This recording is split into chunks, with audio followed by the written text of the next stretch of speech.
Ready start. Bharat में आम आदमी को इलाज संबंधी जिन समस्याओं का सबसे अधिक सामना करना पड़ता है उनमें इलाज का महंगा होना और नकली दवाओं से होने वाला नुकसान शामिल है।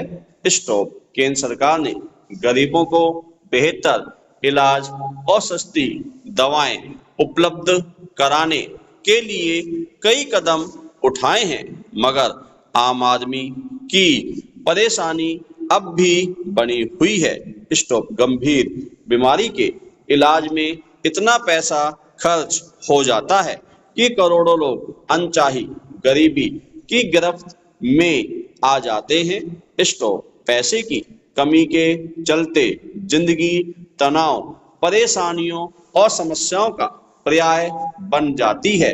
स्टॉप। ऐसे में सवाल है कि सरकार के दावों और हकीकत में जो अंतर आमतौर पर देखने को मिलता है, क्या वह भारत के आर्थिक महाशक्ति बनने के कार्यों की पोल खोलता है। स्टॉप। इंशोरटेक कंपनी प्लस के आंकड़े बताते हैं कि भारत में चिकित्सा स्फीति दर एशिया में सबसे ज्यादा है। स्टॉप। यह बढ़ते बढ़ते 14% के करीब पहुंच गई है। स्टॉप। इसका असर यह हुआ कि दिल्ली और मुंबई जैसे महानगरों में संक्रामक बीमारियों पर होने वाला खर्च 5 साल में दुगने से ज्यादा हो गया है और दूसरी बीमारियों में होने वाला खर्च तेजी से बढ़ा है। स्टॉप। रपट कहती है कि इस समस्या का 9 करोड़ से ज्यादा लोगों पर असमान रूप से असर पड़ा है।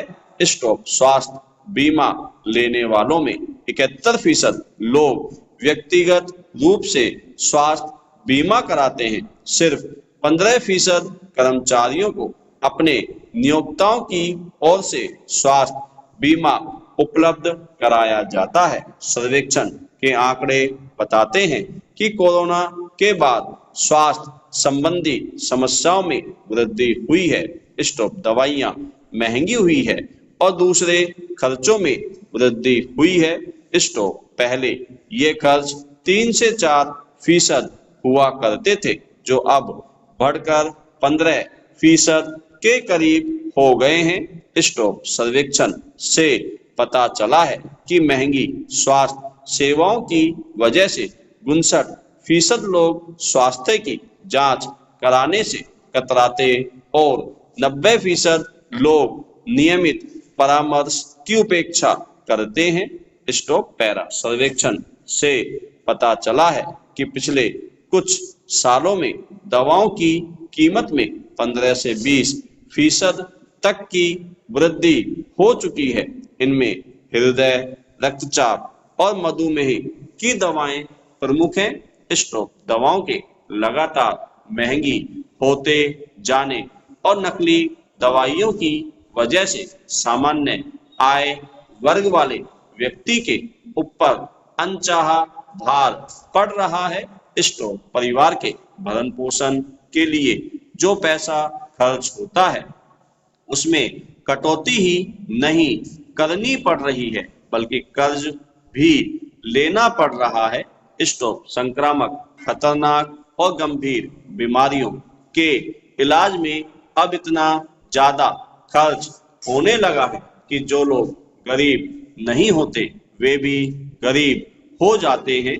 स्टॉप। इसकी वजह से परिवार में तनाव, कलह और विघटन पैदा हो रहे हैं। स्टॉप। एक समस्या या परेशानी को खत्म करने में हैसियत से ज्यादा खर्च करने की वजह से अनेक परिवार कर्ज के बोझ से ऐसे दब गए कि परिवार के तमाम लोग अति गंभीर बीमारियों का शिकार होकर चल बसे। स्टॉप। पैरा। सरकारी अस्पतालों में खर्च भले कम होता हो, लेकिन वहां इतनी अधिक भीड़ है कि इलाज कराना मुश्किल होता है। फिर दवाइयाँ बाहर से लेनी होती है। स्टॉप। मेडिकल स्टोरों की महालूट से जनता को कैसे दिलाई जाए, यह बहुत बड़ा सवाल है। स्टॉप। केंद्र सरकार ने पिछले 8 सालों में तमाम शहरों में जेनेरिक दवा केंद्र से सस्ती दवाइयां उपलब्ध कराने की कोशिश की है। स्टॉप। इससे करोड़ों लोगों को फायदा हुआ है, लेकिन इन केंद्रों पर वे दवाइयां कम ही होती हैं जो गंभीर बीमारियों में दी जाती है। स्टॉप। लोक लुभावन योजनाओं का फायदा आम आदमी को कितना मिल रहा है, वह जेनेरिक दवा केंद्रों का सर्वेक्षण कर समझा जा सकता है।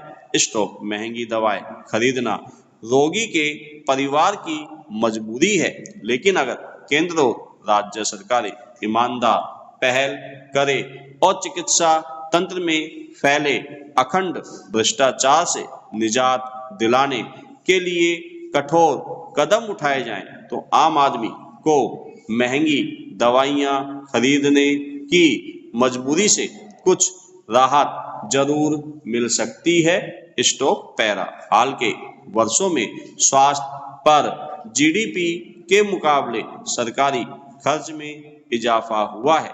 यह पहली बार है जब केंद्र सरकार ने स्वास्थ्य पर पिछले वर्षों की अपेक्षा अधिक बजट का प्रावधान किया है। स्टॉप। सरकारी आंकड़ों के मुताबिक 2017-18 में इलाज पर मरीजों द्वारा जेब से किया जाने वाला खर्च कुल स्वास्थ्य खर्च का जहां 48.8% हुआ करता था, वह 2018-19 में घटकर 47.1% पर आ गया।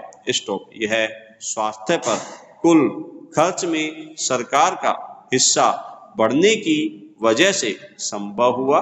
स्टॉप। इसी तरह आयुष्मान भारत के तहत 50 करोड़ गरीबों को 5 लाख रुपए का मुफ्त इलाज मिल रहा है। स्टॉप। इससे गरीबों को अब तक 80,000 करोड़ रुपए की बचत हो चुकी है।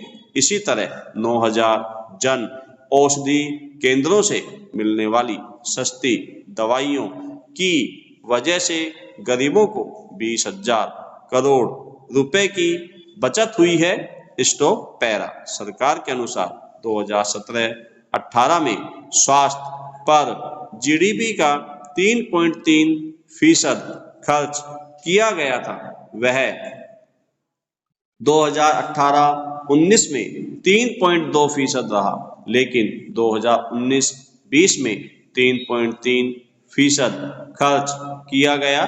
स्टॉप। केंद्र सरकार ने चरणबद्ध तरीके से स्वास्थ्य योजनाओं को नहीं लागू किया, बल्कि जेनेरिक दवाओं के जरिए सामान्य तबके को सस्ती दवाइयां मुहैया कराने की कोशिश की। स्टॉप। जहां तक स्वास्थ्य परिवार कल्याण के लिए बजट का सवाल है, उनमें वृद्धि करके आम आदमी को कुछ राहत और फायदा पहुंचाने के कदम जरूर उठाएं।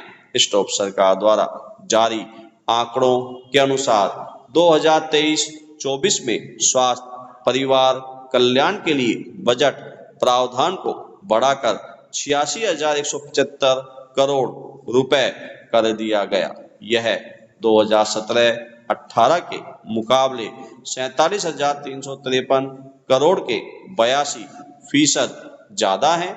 गौरतलब है कि पिछले वर्षों में केंद्र सरकार ने 4 मिशन मोड शुरू किए हैं। स्टॉप।